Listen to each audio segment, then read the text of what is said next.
Olá, boa noite. Espero que todos estejam bem. É sempre bom estar aqui com vocês. Com grande alegria que hoje estamos eu e Sabrina aqui para falar de um tema tão importante para a vida dos nossos pacientes e também daqueles que cuidam, daqueles que acompanham os pacientes. O nosso encontros ele acontece mensalmente, tá? E fica gravado sempre no YouTube da Oncologia Dor. Se vocês puderem acessar lá, tem uma série de episódios desde, acho que desde a pandemia que a gente faz o encontros, eu e Sabrina Chagas, que um dia acordamos, né? Sabrina, como sempre, acorda. A gente se fala a partir de 5:30 da manhã e a gente teve um clique. Vamos fazer alguma coisa, vamos movimentar, né? E a gente tem movimentado bastante e é muito bacana, isso traz muito orgulho para a gente. E hoje, para abrilhantar esse nosso evento, nosso encontro, nada mais, nada menos do que a nossa Sabrina Chagas, oncologista clínica da Oncologia DOR. Sabrina também é presidente do Instituto Papo Rosa. Se eu errei, você me corrija, tá?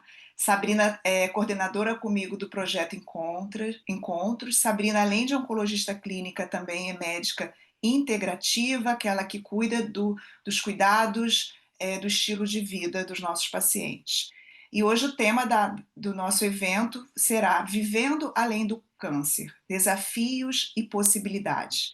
E a Sabrina vai dar essa aula para gente, tá? Sabrina, muito obrigada por você estar aqui, né, e por ter aceito o meu convite de hoje para falar sobre esse tema. Sai com você. Obrigada. Obrigada, Fabi, pela apresentação. Lembrando, né, que a gente está retomando, na verdade, o projeto. Esse ano a gente demorou um pouquinho para recomeçar. A gente teve um só, né, Fabi? Que foi com a Maria Júlia, falando sobre imagens, né? Que no começo do ano teve uma polêmica grande aí sobre mamografias e exames da mama. Então, foi o que a gente está no finalzinho de maio, a gente está retomando, e aí é bom lembrar que vai ficar salvo e a gente vai começar esse movimento de novo para todas vocês. E qualquer dúvida vocês podem colocar aqui. E é isso, gente. A gente vai no final tira dúvida, tá? Eu vou compartilhar a tela. Fabi, você me fala se tá tudo certinho? Se Ok. tá inteira na tela? Não, ainda não. Só colocar inteira. Abrir. Foi? Não, Não? mas tá pequena. Não Peraí, vou cobriu a fazer de tela novo. toda, não. Você tem que ir lá no íconezinho lá embaixo, ver se você. É porque eu tava de um jeito, foi? Não tá na tela toda. Não? Não, mas acho que tá bom, Sá. Nossa, Tá bem grande a peraí, é imagem. porque eu tô. Agora vai. Foi? Só tô Foi? vendo você, amiga. Você tá linda. Vai, de novo. Compartilhar. Peraí. Hoje eu tô. Ó, pra Fátima, que é anfitrião, tá com a tela toda aí. Deixa Vai. eu tentar de novo, peraí. Essa semana que eu dei aula na pós, eu tive um problema com o meu programa aqui, vê se foi agora. Aí agora abre. Isso. Foi? Foi, Pronto. foi. Então, gente, boa noite de novo. É Instituto Nosso Papo Rosa, Fabi, que eu sou presidente. Gente, primeiro, esse tema, a gente demorou um tempo para escolher o título da aula, e é muito importante a gente entender alguns conceitos aqui.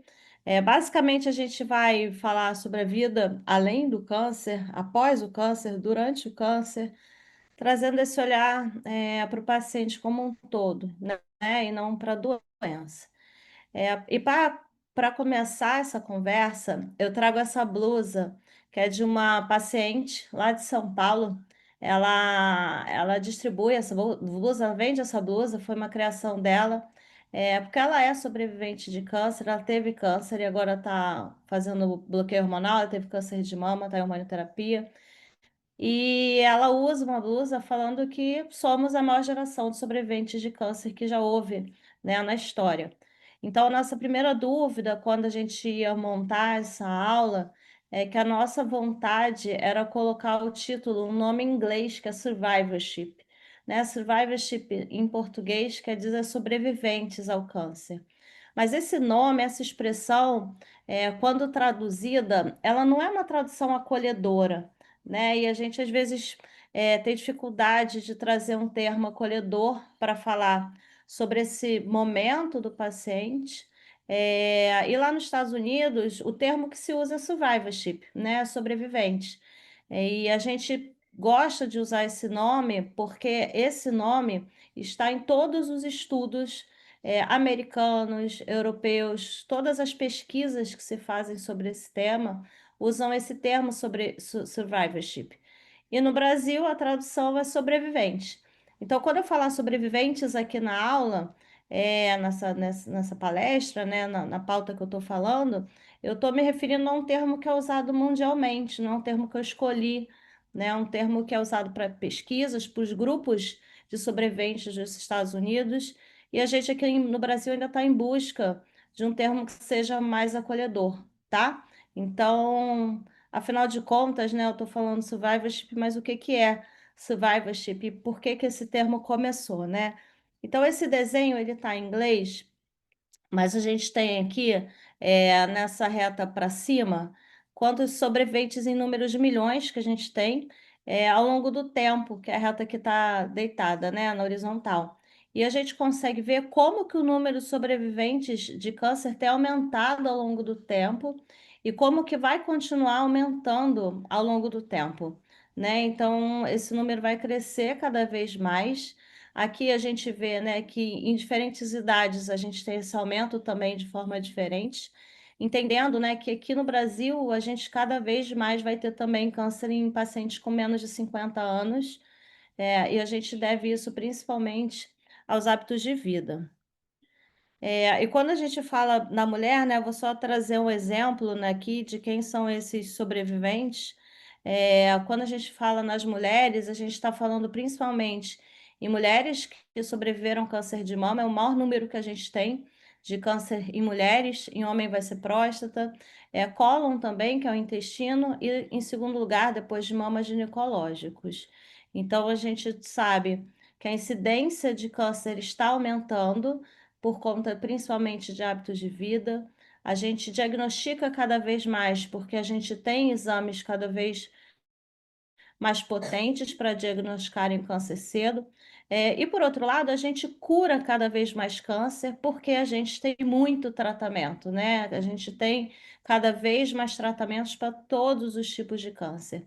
Então, a gente vai ter um aumento de sobreviventes, porque as pessoas têm uma incidência maior de câncer por diversos motivos, mas a gente cura mais o câncer também, e mesmo quando o câncer não é curável, a gente tem tratamentos para as pacientes viverem muito tempo com câncer com qualidade. Então, a gente vai ter cada vez mais sobreviventes de câncer.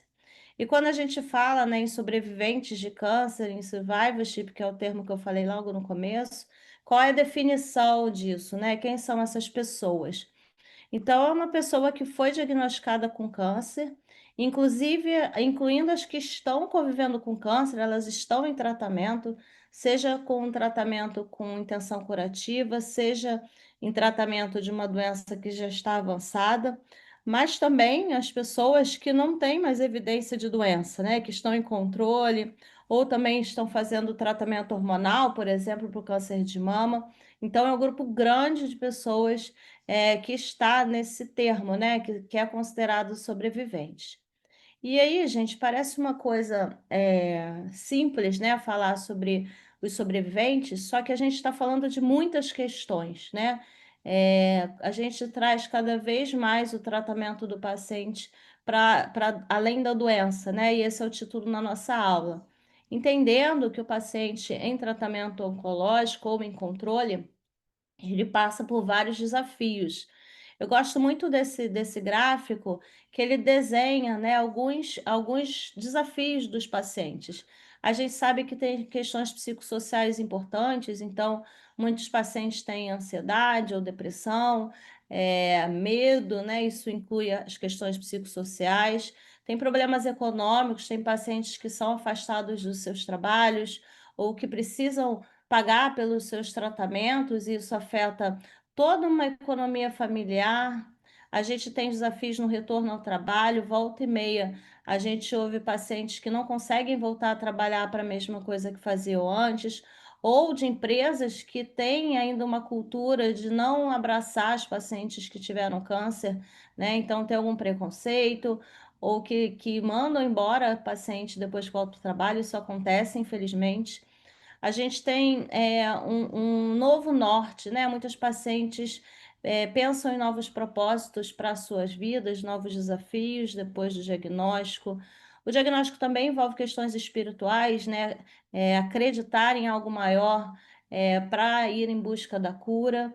Muitas vezes, né? A gente sabe que pacientes que têm mais fé aderem mais ao tratamento, conseguem ter menos sintomas colaterais, conseguem passar melhor pelo tratamento. E tem questões familiares importantes, muitas vezes, né? Às vezes, uma mãe tem que assumir a liderança da família quando o pai fica doente. Às vezes, a mãe tem que cuidar, né, do pai também. Então, a gente tem uma questão aí na família que pode mudar um pouco os papéis de cada um. E muitas vezes o paciente se isola também, né, por medo, porque por não querer atrapalhar um filho no trabalho, não querer dar trabalho aos familiares. Então, às vezes, o paciente se isola, ou porque pensa que ninguém entende o que ele está sentindo e realmente não entende, cada um sabe o tamanho da sua dor. Então, tudo isso está envolvido no tratamento, e quando a gente vai além, né, que aí são as caixinhas azuis, a gente vê muitos sintomas que podem estar envolvidos no tratamento também. Tem pacientes que têm dor, cansaço, que é o sintoma mais comum, alteração do sono, diarreia, o medo, ansiedade, enfim, a gente tem várias questões que permeiam esse mundo do paciente oncológico. E quando a gente fala de survivorship, de cuidados com sobreviventes, a gente está falando de olhar para tudo isso. Eu sou da Sociedade Brasileira de Oncologia Clínica, lá a gente tem um comitê de cuidados com os sobreviventes, onde a gente traz os estudos internacionais para a prática. Então, quando a gente está falando desses cuidados, desse olhar, é sobre tudo isso que a gente está falando. Não vou falar sobre tudo isso aqui, não vou ler isso tudo aqui, mas quando a gente fala desse cuidado, a gente está olhando principalmente para 5 esferas, né? A gente está olhando para os efeitos físicos que o tratamento traz e como é que a gente vai cuidar desses efeitos físicos. A gente está falando também dos efeitos psicossociais, como é que a gente vai cuidar, qual é o profissional que vai cuidar desses efeitos psicossociais. A gente está falando também de condições crônicas, né? Então, pacientes, às vezes, que já têm hipertensão, já têm uma diabetes, como é que a gente cuida de tudo isso durante o tratamento? Também estamos falando de promoção de saúde e prevenção de novas doenças, então, o paciente continuar fazendo os seus exames de rotina, vacinar, a gente fala muito pouco no mundo oncológico sobre vacinas. A gente já teve um episódio dos encontros todinho com a Márcia falando das vacinas nesses pacientes. Então, lembrar que a vacina é importante, controle de peso, hábitos de vida saudáveis para evitar possíveis doenças. E a gente também está falando de formas de prevenir novos cânceres, né? Então, a questão da avaliação genética, quando indicada, os exames, né, de rotina, às vezes é muito comum as pacientes com câncer de mama, por exemplo, que chegam até mim para tratamento com 60, 50 anos, nunca terem feito uma colonoscopia, e a gente sabe que faz parte do rastreio do câncer de intestino fazer uma colonoscopia a partir dos 45 anos.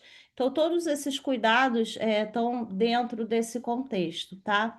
E a gente tem uma forma de resumir isso que foi organizada pela maior instituição que cuida do câncer internacionalmente, que é a ASCO, que é essas letrinhas aí, ASCO, eles são referência para a gente mundialmente, e eles fizeram um resumo de como a gente deve dividir essas abordagens, né?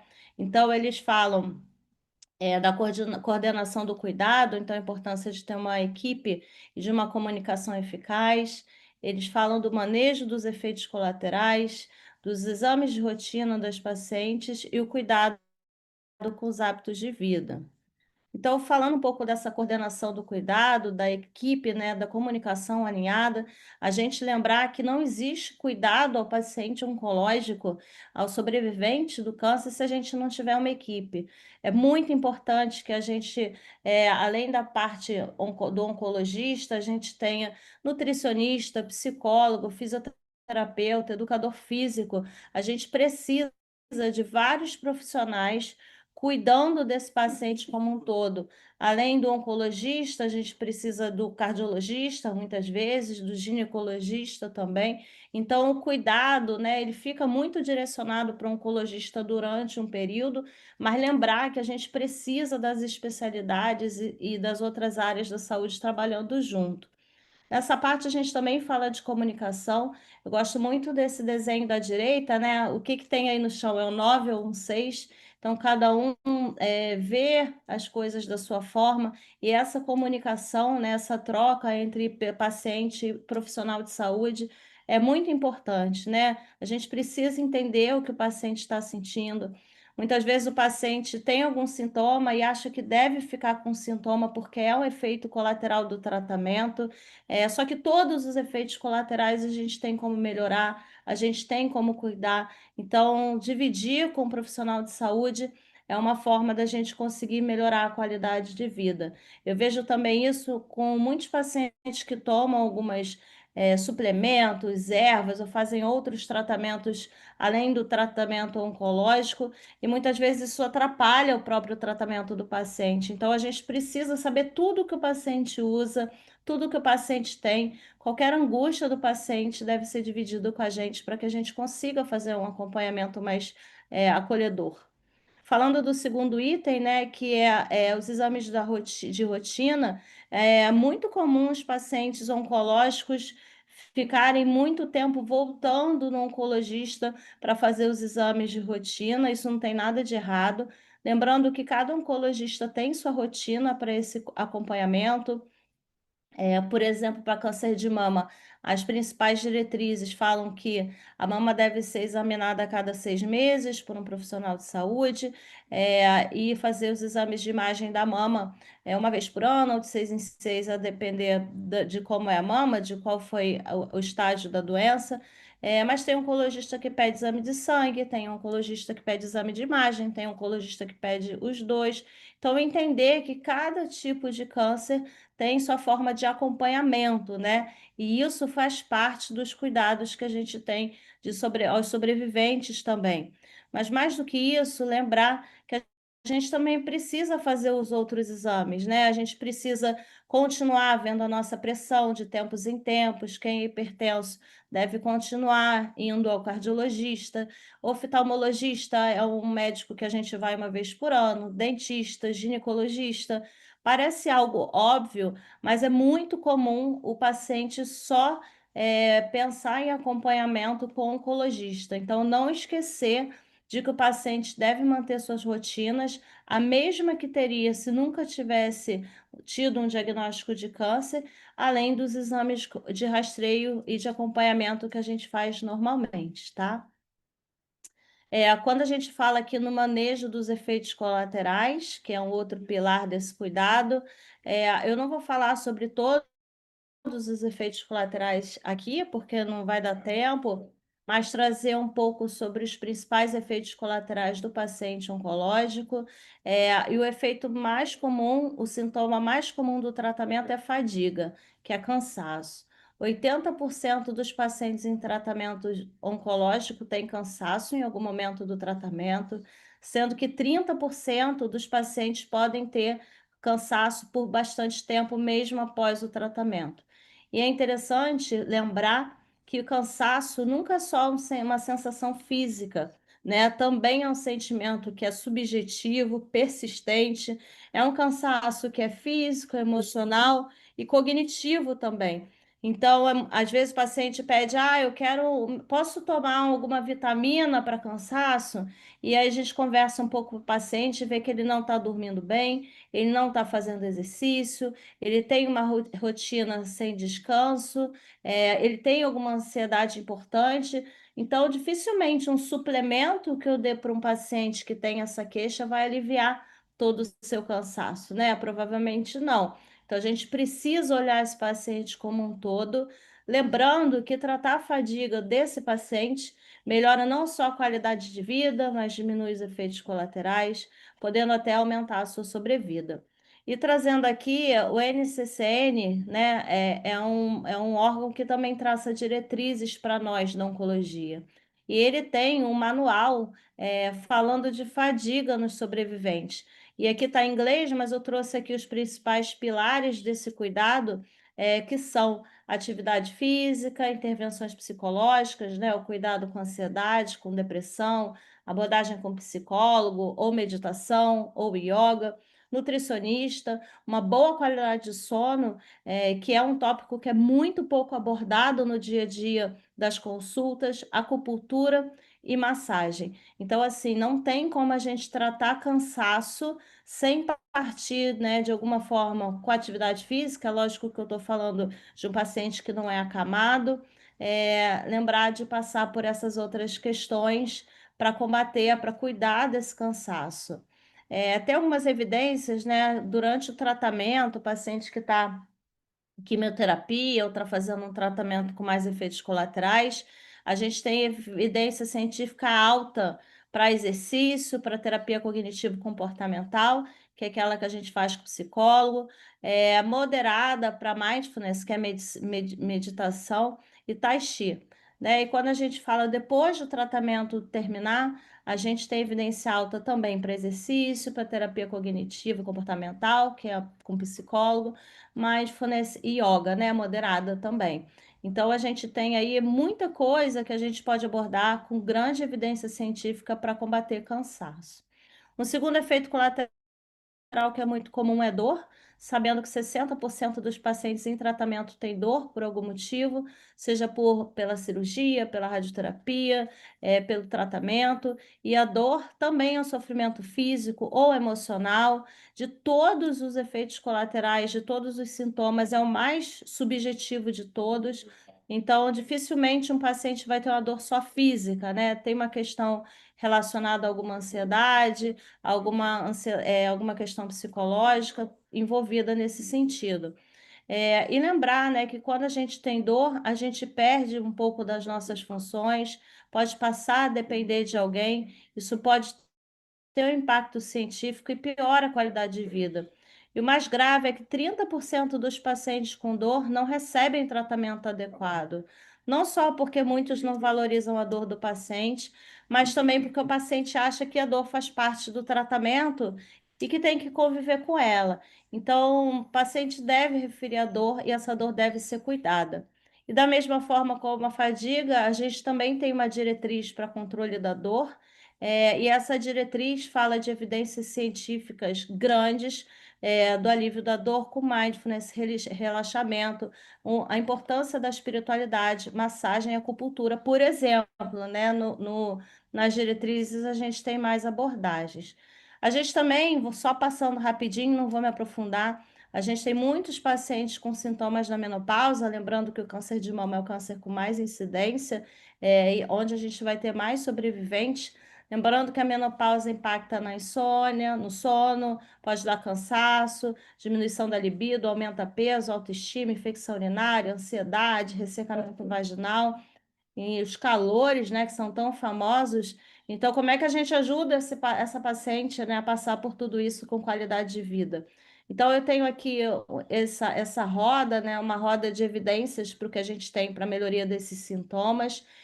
As cores mais claras são a que têm menos evidência, as cores mais escuras são é o contrário, né? As cores mais claras que têm mais evidência, as cores mais escuras que têm menos. E a gente vê cada sintoma com as evidências que a gente tem. Então, por exemplo, né, para onda de calor, a importância a gente tem alguns remédios, mas o papel da acupuntura, por exemplo, para cansaço, a importância da atividade física, da acupuntura. Então, a gente tem aí muitas abordagens para melhorar cada sintoma das nossas pacientes. Passando rapidamente, a gente tem depressão, também é um sintoma muito comum na nossa população, E a gente tem, dentre, né, muitas abordagens possíveis com psicólogo, com remédio, a gente tem evidência também para atividade física, para mindfulness. Quando a gente fala, de ansiedade, a gente também tem evidência para atividade física, mindfulness, acompanhamento com psicólogo. E uma coisa que é muito comum de sintomas, né, que a gente precisa aprender a manejar com o paciente, é o medo da recidiva. 60% dos pacientes sobreviventes relatam medo moderado, da doença voltar, e 20% relatam medo grave da doença voltar. E os 50% dos cuidadores também têm esse medo. E isso tem sido associado a um comprometimento da qualidade de vida, ao ajustamento psicossocial, um sofrimento emocional grande e uma série de sintomas físicos. A gente tem algumas abordagens que têm mostrado eficácia, então, acompanhamento com psicólogo, com terapia cognitivo-comportamental, programas de apoio ao paciente também. E eu gosto muito dessa imagem, porque se algum paciente meu for assistir, vai entender uma imagem que eu sempre descrevo, que é como se a paciente morasse aqui na casa bonitinha dela, está cuidando das coisas, está cuidando da sua vida, mas sabe que lá fora tem um rio agitado e barulhento, onde tem um barco, né? Esse barco é o barco do medo, que eu costumo chamar. Se ela olhar na janela, ela vai ver que o barco está ali. Mas ela pode continuar levando a vida sabendo que o barco está ali, ela sabe que o medo existe. A minha preocupação é quando ela sai da casa e entra nesse barco e deixa o barco levar ela para onde quer que seja. Então, o medo faz parte, né? A paciente tem medo da doença voltar. O que a gente tem que ter cuidado é para o medo, quando ele chegar, né, a gente não embarcar nele. Mas eu tenho medo de fazer exame, se o exame der alguma coisa, se der alguma coisa eu vou ter que fazer tratamento, se eu fizer tratamento, como é que eu vou cuidar da casa? E a gente embarca nisso. Então, a gente tem que entender que até determinado ponto o medo faz parte, mas entender se a gente vai deixar esse barco levar a gente ou não. Não vou ler esse desenho inteiro, porque ele é bem completo, mas eu gosto muito de reforçar a importância da relação do paciente com o profissional, entendendo que o paciente vai ficar muito melhor, vai continuar melhor sua vida, melhorar a qualidade de vida, diminuir efeitos colaterais e bem-estar, vai ter um maior bem-estar se essa relação paciente-profissional tiver uma ligação, né? Se for uma ligação produtiva, acolhedora, né? E empática. A gente sabe que existe a importância da empatia do profissional, a gente tem habilidades que devem ser desenvolvidas para esse cuidado. Mas o paciente, né, a gente tem que olhar sempre várias questões do paciente, questões espirituais, físicas, sociais e culturais, e essa parceria transformar o sofrimento em algo de empatia, de confiança, para que a gente consiga ressignificar muita coisa e conseguir viver melhor. Por último, a gente fala de promoção da saúde, é o quarto pilar. Eu não vou ler isso tudo, mas a gente tem uma diretriz só sobre os hábitos de vida saudáveis que a gente tem que ter. Então, a gente fala aí da pré-habilitação, de como que a gente deve se preparar para uma cirurgia ou para um tratamento, a importância da atividade física nesse sentido, a Fabiana é craque nisso, a importância da gente estar no nosso peso, evitando o sedentarismo, ter uma alimentação saudável, diminuir o consumo de bebidas alcoólicas ou parar de beber álcool, né? Não fumar, usar filtro solar, não fazer bronzeamento artificial, um bom sono. Então, a gente tem que aí, adotar hábitos de vida saudáveis para diminuir a chance da doença voltar e diminuir a chance de ter câncer e melhorar a qualidade de vida como um todo. Lembrando que a atividade física é um baita de um pilar. A gente tem uma recomendação aí de 150 minutos semanais de atividade moderada. Isso é uma recomendação internacional. A gente tem na Sociedade Brasileira de Oncologia um manual só para pacientes. Depois, quem quiser assistir de novo essa aula, tem aqui as referências, vale a pena. E a gente tem aqui vários dados sobre coisas de hábitos de vida que podem melhorar a nossa vida, com comprovação científica. Então, por exemplo, a atividade física diminui o risco de câncer e da recidiva, ao contrário do álcool, a importância de ter uma alimentação saudável, a importância dos grãos na nossa saúde para prevenir, por exemplo, o câncer de intestino, como que fast food, né, comida de McDonald's, por exemplo, aumenta o risco de câncer, carne processada, embutido, bebidas adoçadas também, consumo de álcool, tudo isso aumenta o risco de câncer. Então, a gente tem que ter muita atenção com os nossos hábitos de vida, para diminuir a chance da doença voltar, para melhorar nossa qualidade de vida e melhorar nossa saúde como um todo. Eu gosto sempre de falar uma frase que eu assisti no maior congresso de oncologia que a gente tem, que foi ano passado, nessa mesma época, semana que vem começa, e uma paciente deu uma palestra para todos nós, e ela falou algo que para mim foi muito marcante. Ela falou que a missão da vida dela não é só sobreviver, a missão dela é florescer e fazer isso com paixão, alguma compaixão, humor e estilo. Então, que essa frase inspire vocês, ela me inspirou e me emocionou. Depois, quem quiser, né, esse link aqui é para o WhatsApp da Roberta, que é quem vende essas blusas. E lembrando que essa aula vai ficar salva, então tudo isso aqui vocês vão poder ver com mais calma, ver as referências. E vou deixar aqui meu agradecimento e meu contato para todos vocês.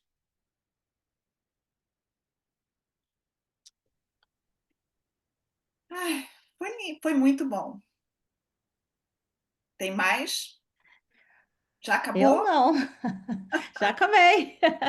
Eu ainda corri que a gente combina 20 minutos, né? Já está em 24, mas É, eu acho que é vamos sempre ver se bom a tem. gente. Tá todo mundo elogiando. Tem a Fátima tá aqui elogiando. O pessoal gostou bastante da aula. Sabrina, foi muito bom. Acho que foi muito esclarecedor e você tocou logo no início, no ponto assim, que a gente que eu, você, a gente tem esse olhar e eu como que trabalho com função, né? Essa questão do trabalho, do retorno ao trabalho, né? Isso é uma coisa que às vezes é muito difícil para alguns pacientes. Alguns pacientes, eu fico muito feliz, conseguem trabalhar durante todo o tratamento, às vezes diminui um pouco a carga horária, né, talvez fica mais em trabalho de casa, consegue negociar isso, mas aqueles ou aquelas pacientes que ficam pelo tratamento, por ser uma cirurgia maior, um tratamento mais longo e que ficam mais debilitados e têm um tempo de licença maior, e quando retornam ao trabalho, muitas vezes eles não estão ainda 100% pelo tratamento que foi feito, né?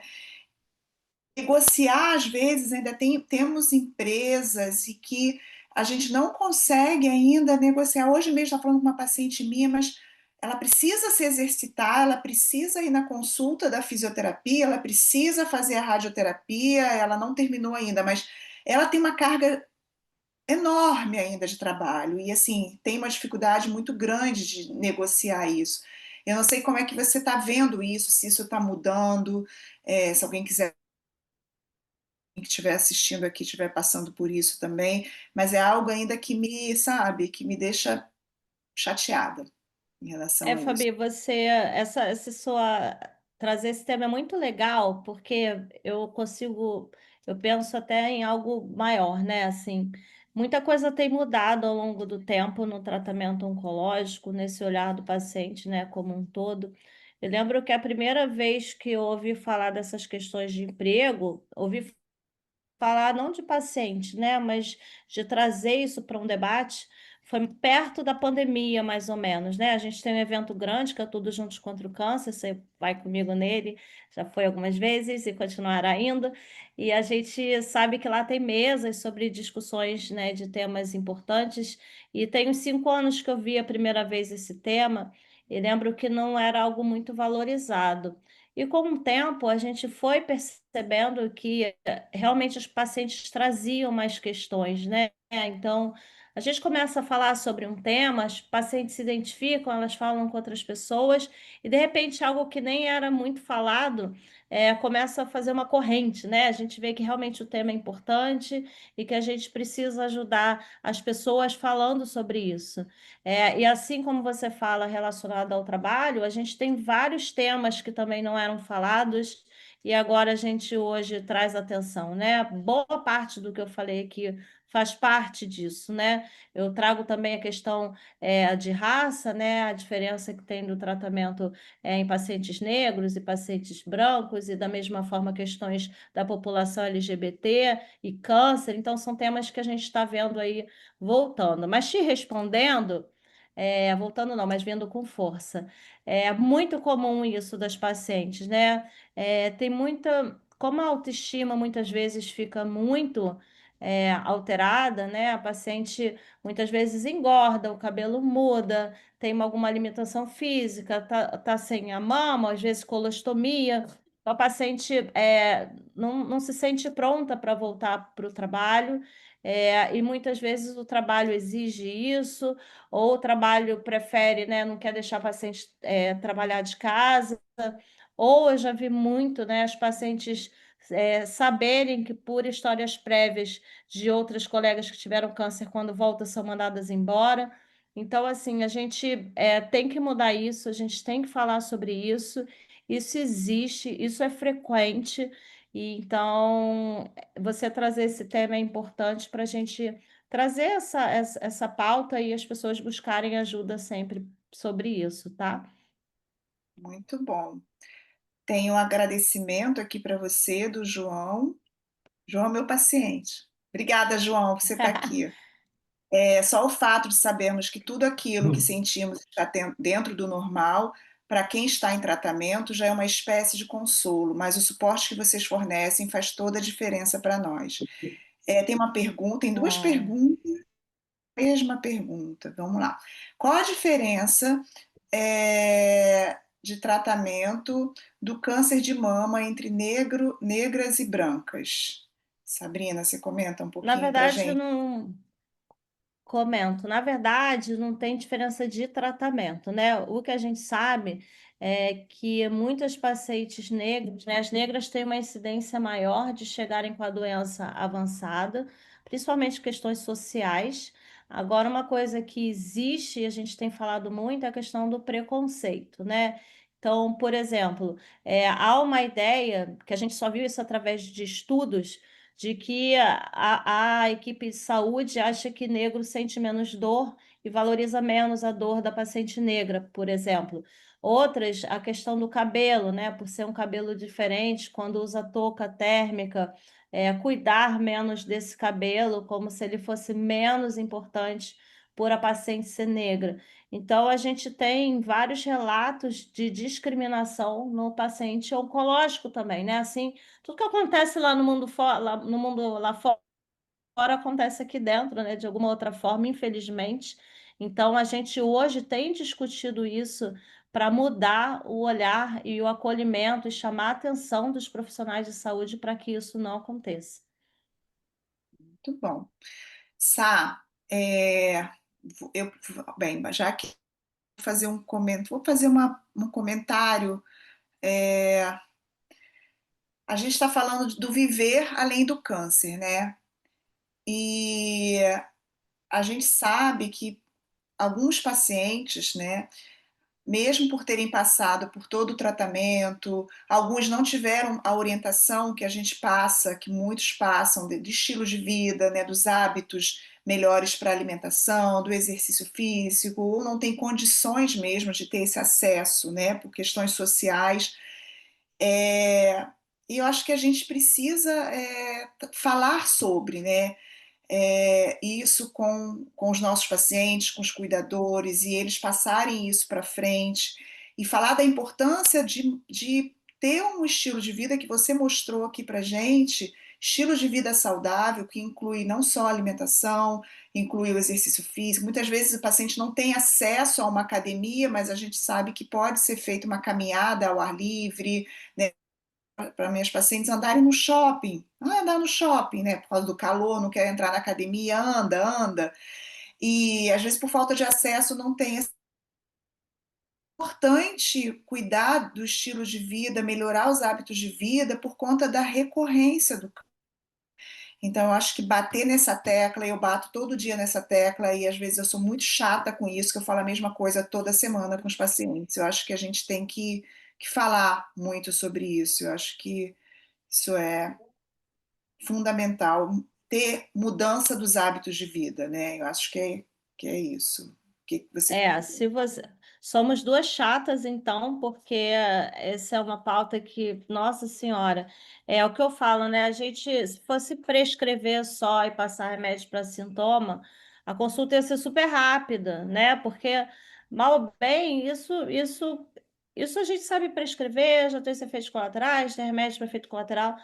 Mas quanto tempo da consulta, né, a gente fica batendo, né, em procurar formas da paciente mudar os hábitos de vida, porque, afinal de contas, a gente está falando de uma questão cultural, de uma paciente, né, e um paciente que, desde criança, né, se alimentou mal muitas vezes, de uma família que não faz atividade física. Eu costumo sempre falar daquela imagem que tem no Instagram, às vezes, da fila para tomar um suplemento para melhorar algum cansaço e a fila para mudar hábitos de vida, né? A fila do suplemento está enorme, a de hábitos de vida não tem ninguém, porque dá trabalho.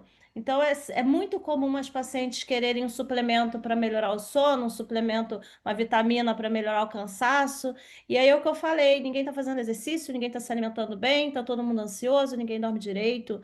Como é que a gente ajusta isso? Porque milagres existem, sim, eu acredito, mas tem uma parte que é só nossa, né? Então, eu trago sempre a imagem da paciente se ela está cuidando do jardim dela, né? Como é que ela quer que ter um jardim florido, se esse jardim está com uma terra ruim, se a gente não está dando sol para esse jardim, se a gente quer só jogar ali um pó qualquer e melhorar, esse jardim não vai melhorar.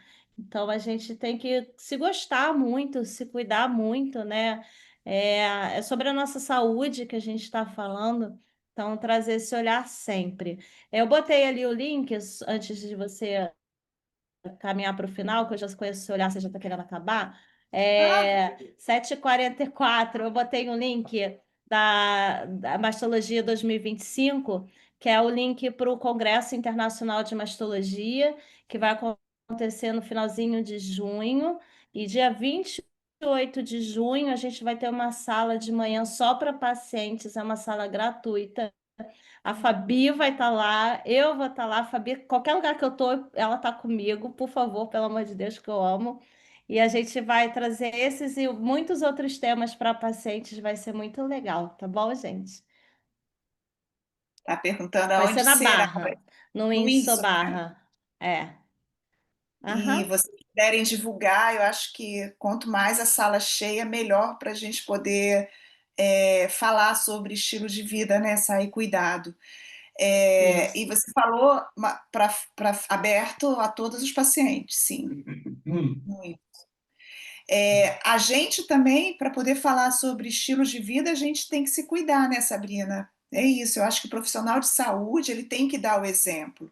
E a gente faz isso, né? E a gente tá lá, ó. Faça chuva, faça sol, a gente precisa cuidar da gente para poder passar esse cuidado para o outro. Né? Sabrina, você quer falar mais alguma coisa? Não, Fazer eu uma tô vendo, colocação? perguntando se mesmo sendo da Américas pode ir. Gente, o nosso coração é Todo mundo. enorme, e a gente quer acolher todo mundo, informar todo mundo, levar informação de qualidade para todo mundo. A gente está aqui para ajudar sempre. Se perderam lá o link, na página do Instituto Nosso Papo Rosa, @ Nosso Papo Rosa, tem o post lá falando do evento. E lembrar que vai ficar salvo, pessoal. Então, a gente faz esse evento, a gente organiza isso tudo com muito amor para vocês. A Fabi, a gente tem muitas almas gêmeas nesse mundo, muitas não, a gente tem umas 5, vai, 10 no máximo. A Fabi é uma das minhas almas gêmeas. Eu sou apaixonada por ela, ela sabe disso. E ela tem esse olhar que a gente está falando aqui mesmo, de verdade. Então, tudo que a gente faz para vocês, e se vocês quiserem depois que for para o YouTube compartilhar, ver com calma esses slides, é para a gente ajudar muita gente, todos nós somos sementes para levar informação de qualidade, tá bom, pessoal? Quanto mais a gente divulgar, melhor será no futuro, e a gente precisa disso, né. E o evento é da Sociedade de Mastologia, né, Sá, então assim, para todo mundo, tá aberto. Então assim, Sabrina, eu queria te agradecer, muito obrigada por tudo, obrigada por a gente estar aqui, às vezes não é fácil, tá, não é fácil, mas a gente está, a gente não vai parar e a gente vai manter o encontros, sei até quando, tá. Tomara que ninguém É. enjoe aqui da gente, que vocês gostem bastante, assistam para a gente manter esse projeto que é muito bacana, e o tema foi muito bom, acho que assistir de novo e passar para outras pessoas vai ser fundamental para melhorar o estilo de vida, né, para melhorar, tudo que aconteceu durante o tratamento. Eu falo de forma física, de forma social, de forma emocional. Então é isso, Sabrina, obrigada. Lembrando que está gravado, tá, no YouTube da Oncologia Dor, o nosso projeto Encontros Oncologia Dor Rio, tá bom? E esse episódio deve ir a semana que vem, tá bom, gente? Tem tempo aí de edição, Tem mas em breve vários tá no lá. tem um monte, gente, tem sobre tudo vocês imaginarem, tá bom? Obrigada, Tá. viu, Fabi? Obrigada, pessoal aí da Oncodor, mas tudo de bom, viu? Obrigada, Beijo, gente. gente. Beijo, boa noite. Boa noite.